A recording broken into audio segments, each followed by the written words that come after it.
على رسوله الكريم أما بعد. I'm sure all of you have heard the name of Imam Bukhari rahimahullah, great Imam of Hadith, the compiler of the most authentic collection of Hadiths, or we can say the most authentic book after the Quran. Everyone knows him as a great scholar and a master of Hadith, and there is no doubt about this. But what many people don't know is that he was born blind. And usually when someone is born blind, there is not much that anyone can do to cure them or to treat them. But Imam Bukhari rahimahullah, who had lost his father as a baby, his mother, who was an extremely pious woman, used to make a lot of dua for him. And after some years of crying in front of Allah subhanahu wa ta'ala, she saw Ibrahim alayhi salam in her dream. And in that dream, he gave her the glad tidings that your son is going to be okay now, go and check. So when she went to wake him up, she found that Allah subhanahu wa ta'ala had restored his eyesight. And then in a very short time, people found out that how gifted of a person he was. He had what we can call a photographic memory. He would read something once or hear it once and he would never forget it again. People doubted his expertise and his mastery of hadith and this amazing memory that he had become so famous for. So once while he was in a big gathering in one place, they said, we're going to check out this person's memory and see if it really is what it is. Does he know as many hadiths as people say he does? Because in some reports it's mentioned that he knew 600,000 ahadith by heart with their chains of narration, with the whole chain of narration. And some reports have mentioned that he knew even more than that. And so they said, okay, let's see what a great muhaddith he is. So a hadith was read, a chain of narration was read, and after that the hadith was read, and they said, what do you say about this? He said, I don't know this hadith. And all of a sudden, in the whole crowd, there was a big, ooh, ah, look at that, we thought he was such a great muhaddith, he doesn't know that hadith. Then they said, okay, well read another one, let's see if you know it. Then the next hadith was read, the chain of narration, all the narrators, so-and-so narrated from so-and-so, from so-and-so, from so-and-so, from so-and-so, from such and such sahabi, from Rasulullah sallallahu alaihi wasallam. They read that whole chain of narration and then read the hadith, and they said, what do you say about this? He said, I don't know this one either. And then a third one was read, and a third one, and a fourth one, a fifth one, a sixth one. Like this it went on until 10 hadiths were read by the same person, and he said to every single one of them, I don't know these. Then another person started reading hadith. He read one in the same way, and another, and to each one he kept saying, I don't know this, I don't know this one, I don't know this one. And this went through 10 people, each of whom recited 10 different ahadith with their chains of narration. And he said to all 100 of them, I don't know this hadith. So then they said, then who are you and what are you? People started making a lot of noise. He said, let me explain. Then he pointed to the first person. He said, you started with this hadith and you read it this way. But you have jumbled up the order of the narrators. That's not how the chain of narration goes.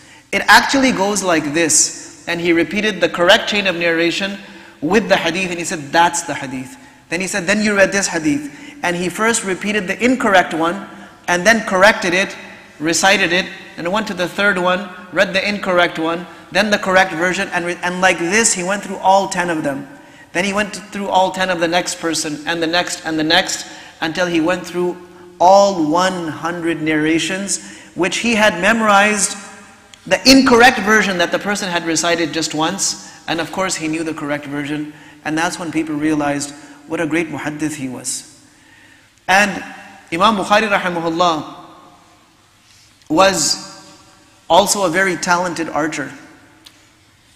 And it is said that he would hardly ever, imagine somebody who was born blind becomes this expert archer who almost never misses. In fact, people who grew up with him and spend their lives with him, they said, we've only seen him miss his target 2 or 3 times. On one of those occasions, when he was out, he fired his arrow, and he shot that arrow with such force that it missed the target, but it struck a bridge. And it hit the bridge so hard that the ties of the bridge got broken because of the strike of his arrow.